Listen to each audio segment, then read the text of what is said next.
তাফসিরে কুরতুবির ভিতরে আল্লামা কুরতুবী রহমতুল্লাহি আলাইহি উল্লেখ করেছেন, তাফসিরে রুহুল মাআনিতে আল্লামা মাহমুদ আলুসি উল্লেখ করেছেন, তাফসিরে কাসিরের ভিতরে আল্লামা হাফেজ ইমাদউদ্দিন ইবনে কাসির রহমতুল্লাহি আলাইহি উল্লেখ করেছেন, তাফসিরে মাজহারিতে আল্লামা সানাউল্লাহ পানিপতি উল্লেখ করেছেন।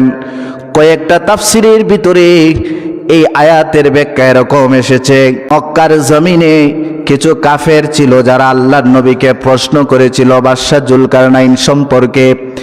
অথেন্টিক রেফারেন্স সহকারে যেই দলিলটা মজবুত সহকারে এসেছে, আল্লামা ইমাম কুরতুবী রহমতুল্লাহ আলাইহি তার কিতাবের মধ্যে উল্লেখ করেন, আল্লাহর নবী যখন মক্কা ছেড়ে মদিনায় চলে গেলেন, মদিনায় যাবার পরে মদিনার ইহুদিরা আল্লাহ নবীর নবুয়তকে সত্যতা যাচাইয়ের জন্য 3টা প্রশ্ন করেছিল।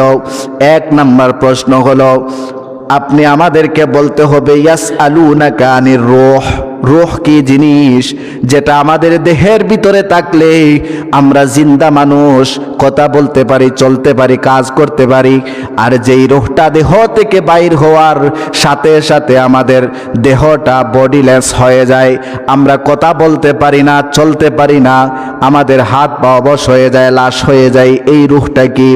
আল্লাহ পাক তার হাবিবকে জানিয়ে দিলেন, ইয়া রাসূলুল্লাহ, আপনাকে যদি তারা রূহ সম্পর্কে জিজ্ঞাসা করে আপনি বলুন, কুলির রূহু মিন আমরি, রূহ হলো আমি আল্লাহ পাকের আদেশ। একটা মাত্র আদেশের কারণে রূহটা বান্দার দেহের ভিতরে প্রবেশ করে বান্দা সচল অবস্থায় চলতে পারে, আবার আমার একটা আদেশের কারণে রূহটা দেহ থেকে বাইর হয়ে যায়, বান্দা তখন ডেড বডি হয়ে যায়।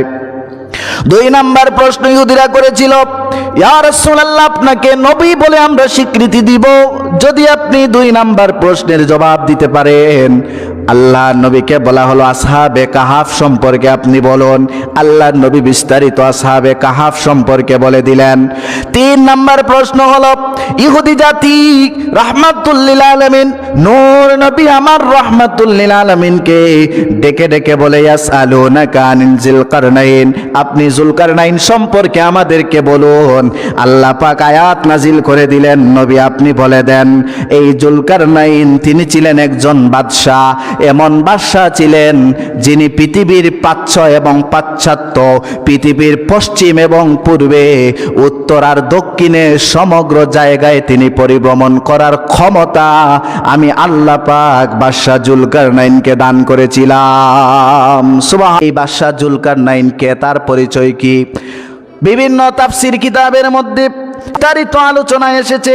বাদশাহ যুলকারনাইন হলেন রোম সাম্রাজ্যের 3 জন প্রধান রাষ্ট্রনায়ক ছিলেন, সম্রাট ছিলেন, বাদশাহ ছিলেন। 3 জন বাদশার প্রথম যেই বাদশাহ তিনি হলেন বাদশাহ যুলকারনাইন। আল বেদায়া ওয়ান নেহায়া কিতাবের মধ্যে আল্লামা ইবনে কাসির রহমাতুল্লাহি আলাইহি উল্লেখ করেছেন, তিনি বলেছেন বাদশাহ যুলকারনাইন ইব্রাহিম আলাইহিস সালামের জামানায় ছিলেন। ইব্রাহিম আলাইহিস সালামের জামানায় বাদশাহ যুলকারনাইন বাদশাহ ছিলেন, আর তার উজির হিসাবে হযরত খিজির আলাইহিস সালাম ছিলেন। আরেকটা বর্ণনায় পাওয়া যায় ওনার যুলকারনাইন নাম কেন হলো?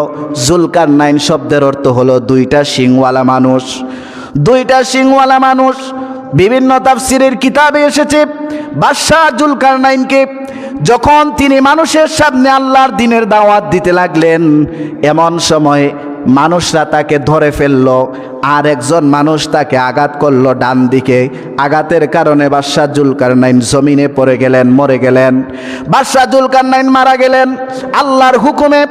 আবার ফাআহইয়া, আবার আল্লাহ পাক তাকে জিন্দা করলেন। জিন্দা করার পরে আবার বাদশাহ যুলকারনাইন আল্লাহর দ্বীনের দাওয়াত দিলেন। আরো কিছুদিন পরে কয়েকজন মানুষ তাকে আক্রমণ করলো। বাদশাহ যুলকারনাইনকে আবার বাম দিকে আঘাত করেছে, মাথার বাম দিকে আঘাত করার পরে বাম দিকে আঘাতে সহ্য করতে না পেরে বাদশাহ যুলকারনাইন আবার মৃত্যুবরণ করলেন। ফামাতা, তিনি মরে গেলেন। আল্লাহ পাক ফাআহইয়া, আবার তাকে জিন্দা করলেন। জিন্দা করার পরে তিনি আবার দিনের দাওয়াত দিতে লাগলেন। এই যে ডান দিকে আর বাম দিকে আঘাতের কারণে বাদশাহ জুলকারনাইন জমিনের মধ্যে পড়ে মৃত্যুবরণ করেছিলেন, এই কারণে তার ডান দিকে এবং বাম দিকের মাথার সামনে দুইটা শিং আল্লাহ পাক দিয়ে দিয়েছেন।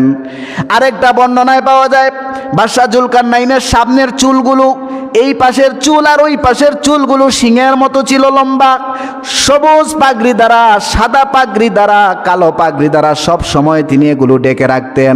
এই জন্য উনাকে জুলকারনাইন বলা হয় দুই শিংয়ের অধিকারী, দুই শিংয়ের মানুষ।